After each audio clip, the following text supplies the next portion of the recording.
Hi everybody. Today we're going to talk about graphing absolute value functions, which is 7.2 and 7.4 in our module. And I'm going to use my calculator. If you don't have a calculator that graphs, you can use www.desmos.com and get the graphing calculator there. Or you can watch me and use tables and then make sure you're aware that that's there for your homework if you need it. Okay? Now I'm going to make a table here to see what this graph of y equals the absolute value of x looks like. So I'm just going to plug in, well, these are my x's. What's the absolute value of -2? And that just means how far is -2 from 0 on a number line. And it's 2. It's a distance, so it's always positive. So we plugged in a -2. We got a +2 for y. And then let's see. Absolute value of -1 is 1. So we plugged in a -1. We got out a 1. Absolute value of 0 is kind of funny. It's asking you how far from 0 is 0. And that's 0. Absolute value of 1, how far is 1 from 0 on a number line, and that's 1. Absolute value of 2 is 2. Whoops. And we've got all kinds of points we can go ahead and plot. And then what we end up with is something that I suspect is going to look like a V. And if I want to prove it to you that I'm pretty okay good at this stuff, I'm going to graph it, and you can see it's a much nicer V than the one that I just graphed, but it does look like the letter V. I'll move that up so you can see it a little better. Now, the vertex is a very important point on these graphs. The vertex is the point where the graph changes direction, right? And so let's go ahead and take a look at where that might be on our graph. And it looks like the graph's going downhill, boom, uphill, right here at this point, 0, 0. And I'm sorry, this we don't have a change at all. This is actually called a base graph or a parent function. I'm going to put that in there, parent function. Most of us, whether we like it or not, are quite a bit like our parents. And a parent function, any graph that is an absolute value is going to look a little like this parent function. So let's try one. Absolute value of x plus 2. So I'm going to go ahead and look at plotting some points, absolute value of -2 plus 2. So that would be absolute value of -2 is 2 plus 2. I'm getting 4. And then the absolute value of -1 is 1 plus 2 is 3. Absolute value of 0 is 0 plus 2 is 2. Absolute value of 1 is 1 plus 2 is 3. Absolute value of 2 is 2 plus 2 is 4. And I've just generated a whole bunch of points. I'm getting a little tired of that, so we're going to make some observations here so that we don't really need to do all this work. I'm taking up all this space and paper. Okay, so -2, 1, 2, 3, 4, -1, 3, 0, 2. Holy cow. If you plot all those points, this graph looks a lot like its parent function, except it moved up 2, which I think is kind of funny because look, there's a +2 right after the parent function. So there's our parent function up 2, and that's exactly what the graph showed.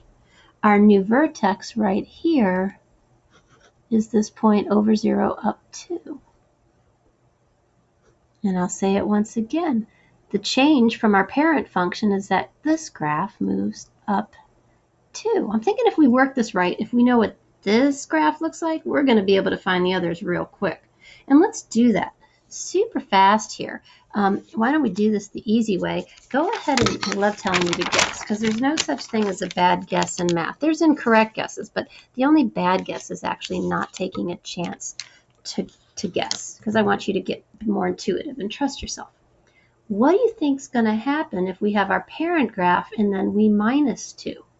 Why don't you just skip the table? Maybe we don't need that, and write down what you think is going to happen to the parent graph. Take a look at what happened to the last one. Rewind if you need to. Okay, so if you guessed, and I'm going to kind of show you here what the actual answer is. Let me see, I have a bunch of graphs in here. Alrighty, let's graph the absolute value of x minus 2. Wow. Okay, so if you guessed that this vertex, this whole graph, the vertex and every other point on it, was going to move down 2, you're absolutely right. This graph is our parent graph, which had 0, 0, 1, 1, negative 1, 1, right? It looks something like this. Every single point went down 2.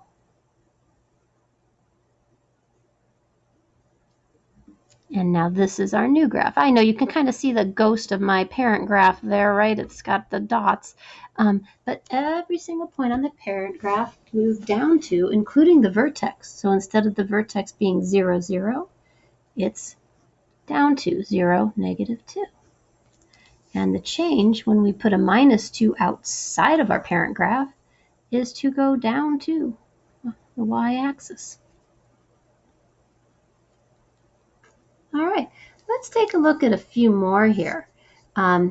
This one, and we'll just put them in the calculator, y equals absolute value of x plus 2. Notice that I am doing something to the x value before, like inside the absolute value. So this 2 is being added in here to x, not outside like this one was. So there's a bit of a difference between this problem right here, where the plus 2 was outside. That meant I moved up, or in this case, down. But let's see what happens when we do something to the x inside the absolute value. And I'm going to get this called up real quick here and turn off some of these functions and turn on the others. Okay, so let's take a look at what's going to happen here. All right, of course, the color is very, very light. Alrighty, I'm going to turn it so you can kind of see it if you've got Desmos.com open. This moved to the left too. That's really interesting. So when I messed with the x inside the absolute value, my change occurred on the x-axis. I moved left 2, which means our new vertex is going to be negative 2, 0. Take a minute to guess what you think is going to happen if we do the opposite. Instead of adding 2 inside, we subtract 2.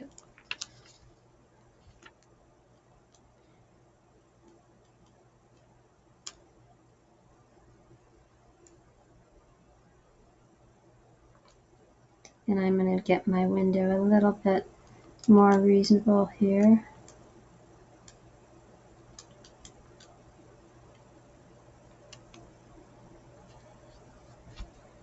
Okay, so if we guessed that this was going to move to the right 2, and I'm going to try to get it so you can see a little bit better. There we go. To the right 2, you're absolutely right. The vertex went from 0, 0 over to 2, 0. This change was to the right 2, which is a little the opposite of what we might think. Because when we're minusing, we sometimes think that's left. But no, when it's inside here, it's right. Inside here, it's left. Our new vertex is 2, 0. And we can kind of start to get some ideas about how we could take some serious shortcuts here without doing tables. And I think that's like quite the blessing, I'll be honest with you. Okay. And I'm going to go ahead and look at another graph here, and then we'll make some guesses. Let's look at what happens if we put a negative outside of our nice graph of our absolute value function. Oh, look what that did. It flipped that thing right upside down. Now it flipped every point upside down. And so 0, 0, it looks like that's still the vertex, right? Alrighty. So our change was basically to reflect over the x-axis. You can think of it as flipping upside down. That's fine. And what amounts there is that it really doesn't change our vertex at all. All right, I just got a few here that I'd like you to guess on. Pause me and give it a quick look, and then we can sketch them here if you'd like. So go ahead and pause me and get some serious work done here, folks. We're almost done, because I'm going to start talking fast through here. So hit the pause. Okay. I would expect, because I'm changing something inside here, the x, it's going to be right or left. And I remember from the example we just did that it sort of went, when we had a plus, it actually went to the left. So I'm going to say it went to the left. 5. And then this is outside the absolute value. And I remember from our third example that that was a shift down on the y ups and downs, right? So we went down 3. This one was really intuitive. Plus went up, minus went down. This one is kind of the opposite of what some people think. Plus means left, and negative means right. All right, so the vertex, if the vertex was 0, 0, and I'm moving it left 1, 2, 3, 4, 5, and down 1, 2, 3, it should be here. And now I'm just going to draw that V. Remember, I'm just going to put 3 points from our original parent graph. This was our original parent graph. Like I said, I'm going to make it kind of just a little ghost of a graph. And I'm going to take all these points and move them left 1, 2, 3, 4, 5, and down 3. And left 1, 2, 3, 4, 5, and down 2, 3. And you may not have to actually count if you remember. It's just kind of over 1, up 1, over 1, up 1. We can do this really quick by just moving the vertex. Okay. The vertex now, I went left from 0, 0, I went left 5, and then down 3. Looks pretty good. All right, let's try another. I would like you to try to guess what's going to happen, and then we'll see if it really happens.